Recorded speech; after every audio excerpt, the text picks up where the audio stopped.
Então, Eduardo, o que é bom na vida? Depende. Nessa época do ano, ar-condicionado. Errado! Conan, o que é melhor na vida? Esmagar os seus inimigos. Vê-los fugir para sempre. E ouvir o lamento de suas mulheres. Isso é bom! Isso é bom!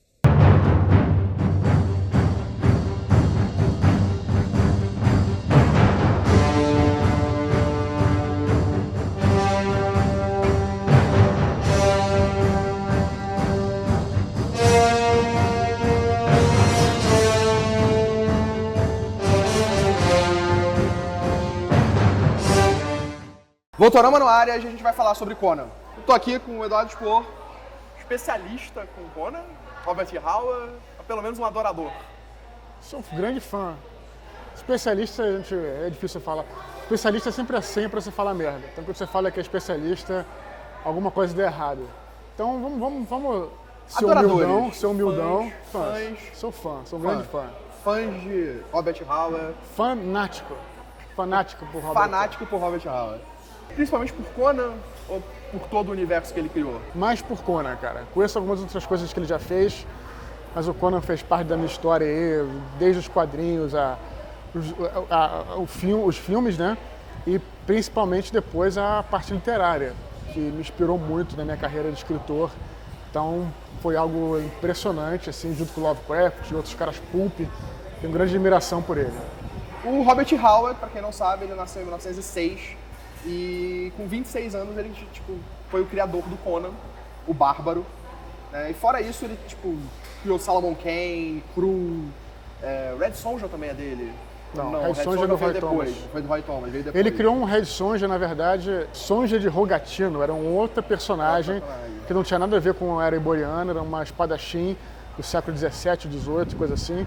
Mas, e aí o Roy Thomas, que é o cara que era o roteirista dos quadrinhos da Marvel, ele pegou essa ideia da Sonja para depois fazer, essa ideia que ele tinha para fazer a Red Sonja, né?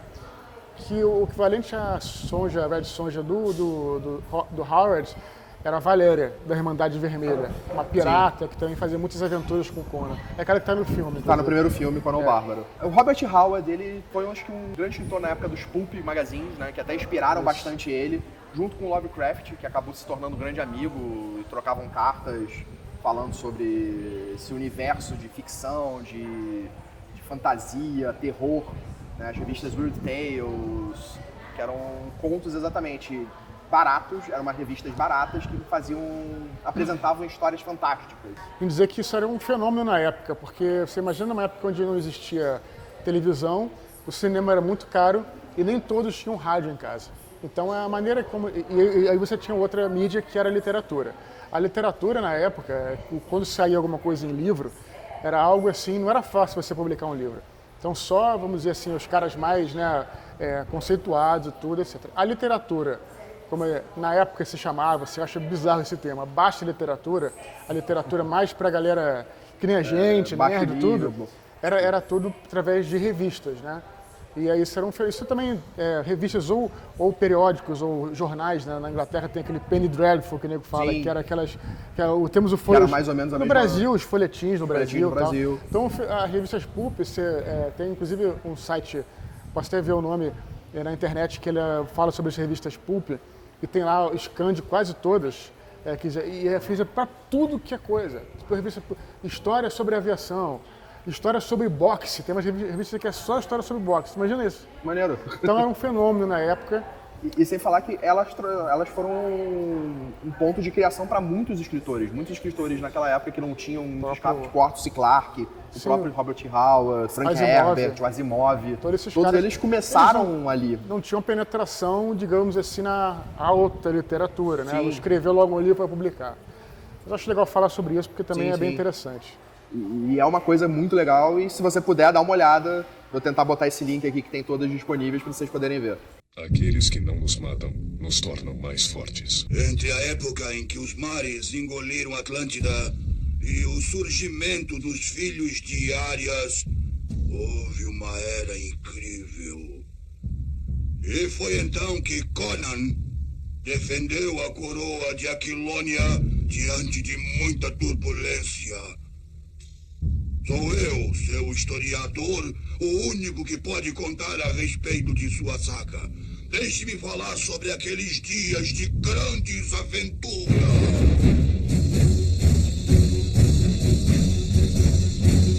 E tem os filmes, né? A gente teve o primeiro filme em 82. Ele teve bastante diferenças em relação à história do Howard, mas ele conseguiu captar ali um clima, eu acho que você tinha nos quadrinhos, ele conseguiu levar aquela coisa das histórias do Conan um pouco para ali, do mistério, do feiticeiro mal. A gente perde ali talvez a origem do Conan, né? Ele deixa de ser aquele Conan, um bárbaro que é inteligente e se torna mais um bárbaro bruto. Mas você tem ali os elementos da Valéria, o mago que ela acompanha contando a sua história, o ladrão, o início do grupo de RPG também, né? O grupo de aventureiros. Isso aí, invadindo a Torre da Serpente. O melhor filme do Conan, eu acho, que eu acredito que seja o melhor filme. Mas eu acho que uma coisa que é bacana é quando você cria uma história, seja qual for, no audiovisual, no quadrinhos, na literatura, que é o que se faz nesse filme, é pensar no conceito da história. É claro que você tem tudo ali, você tem a porradaria, tem sangue, tem tudo isso aí que você tem que ter. Mas é mais do que isso. Né? É a filosofia da coisa. A filosofia, quando eu falo, não é porque você precisa decorar Nietzsche ou Schopenhauer, não é isso, não é nada disso. É o conceito, o que aquela história te traz. Então sempre quando eu mesmo, quando escrevo uma história, não estou também me usando como exemplo, mas eu acho que uma história, quando começa a ser feita, as pessoas devem pensar, essa história vai ser, o que a gente vai falar, é sobre o quê? O que a gente vai falar nessa história? E eu acho que o filme do Conan traz isso, o primeiro filme do Conan traz isso. Sobre o que essa história fala? É uma história que fala sobre, como se fala no início, o enigma do aço, né? Que é como é que existe uma força que é até uma força ideológica, né? E está ali uma crítica às religiões total, né? Como é que existe essa crítica toda, e a história fala sobre isso. Então é muito filosófica também a história, embora as pessoas falem o contrário, tudo mais. Então eu acho que é isso que para mim é mais importante. É uma história que tem um conceito envolvido.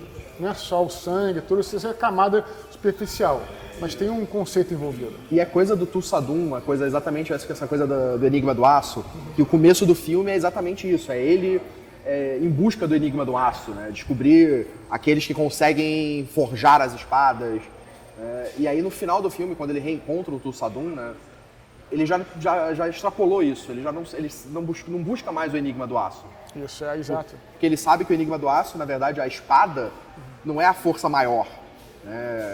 O poder está na palavra, o poder está no conceito que ele criou depois, isso. Em que isso tem a cena em que ele manda a garota que está no topo da torre vir para ele e ela se joga para a morte. Sim. Simplesmente porque ele pediu, não porque ele obrigou. Então, essa filosofia da diferença, né, da busca que ele tem no início e onde ele chega no final. E da própria coisa que o pai do Conan fala no início do filme, que é sobre, que ele fala que você nunca pode confiar em ninguém, ele mostra a espada, né? O que ele quer dizer com isso, na verdade? Não é a espada em si, mas é que é claro que você pode ter os seus amigos e tal, mas se você quer fazer alguma coisa na vida, você que tem que se mover para isso. Você não tem que esperar os outros fazerem, nem esperar, você tem que se mover para isso. Você tem que usar a sua espada para abrir para você abrir o seu caminho. Essas coisas são muito importantes e perpassam a própria porradaria do filme, tá? Por isso que é um filme muito legal, um filme que tem conceito, os personagens são bem feitos, usam-se várias ideias, né, das histórias do Conan, então acho bem legal. Mas Kron é o seu Deus. Kron, ele vive na Terra. Uma vez, os gigantes viveram na Terra, Conan. E na escuridão do caos, enganaram Kron. E tiraram dele o enigma do aço. Kron ficou zangado. E a Terra tremeu. Fogo e vento atingiram os gigantes e seus corpos caíram nas águas. Mas em sua ira, os deuses esqueceram o segredo do aço e o deixaram no campo de batalha. E nós que o encontramos somos meros homens. Não deuses, nem gigantes. Meros homens. E o segredo do aço sempre levou em si um mistério. Você tem que aprender seu enigma, Conan. Tem que aprender sua disciplina. Pois sem ninguém, Em ninguém neste mundo você pode confiar. Homens, mulheres ou feras. Nisto você pode confiar.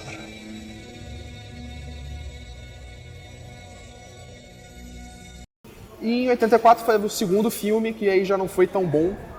Ele é exatamente, eu acho que ele já perde muito da coisa da filosofia. Isso, exato. E Não é um filme ruim, mas como eu estava falando antes, é um filme de aventura. Exato. Nesse ponto é um filme interessante mesmo.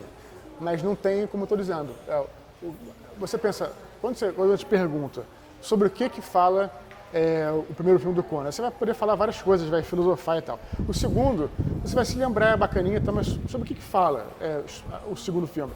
Não tem um conceito em si, mas é divertido. O segundo filme é uma grande aventura. Vamos exato. lá salvar a princesa. É basicamente isso. A história não te apresenta coisas a mais do que isso, né? Claro. Até os próprios inimigos são jogados ali sem muito sentido, né? O vilão, aquele mago do Castelo dos Espelhos, ele entra e sai da história do nada. Repito, não é um filme ruim, é um filme que eu veria na sessão da tarde. É um filme de aventura divertido. É um filme de aventura divertido. E depois desse do Conan, né, você teve que... Não teve outro filme do Conan, mas a gente teve um filme da Sonja, teve o Krum. Isso. Esse filme da Sonja que eu acho que foi um filme que na época eu adorei, era criança, mas tu vê hoje realmente é bem fraquinho. Não passa na regra dos 10 anos. Nem dos 15, não chega nem a rir. Como é que era? Era Guerreiros de Fogo. É muito ruim. Guerreiros de Fogo. Guerreiros de Fogo. Seu nome era Red Sonja. Vivia em uma terra selvagem em uma época de violência. Uma guerreira ruiva e impetuosa. No reino iboriano, ela clamava por justiça. E a vingança se tornou uma lenda. Foi assim que a lenda começou. Era bem tosco. O Conan, o Schwarzenegger tá no filme, só que ele não podia ser o Conan por causa de direitos. Aí eles chamavam ele de Conan. Karnak, um negócio assim, cara. Konak, troço assim. Konak. Mas o que eu acho bizarro é porque podia deixar de dar nome, né? Chamava de Bárbaro, era melhor. Inventaram um nome. Inventaram um nome pra, tipo, chamar ele de alguma coisa. Ele podia ser qualquer coisa. É bem ruim, é bem ruim. Afinal, quem é você? Meu nome é Calidor. Eu ajudei a sua irmã, não se lembra? Sou seu amigo também. Eu agradeço o que fez por minha irmã. Será recompensado. Eu não sou um mercenário. Ninguém me compra. E se eu acho que alguém está me devendo alguma coisa, eu tomo. E ele teve, o Howard ainda depois disso teve alguns outros filmes sendo feitos. O próprio Cool. Não, o próprio Krum. Cool, exato. Cool. Não confundir com Krum.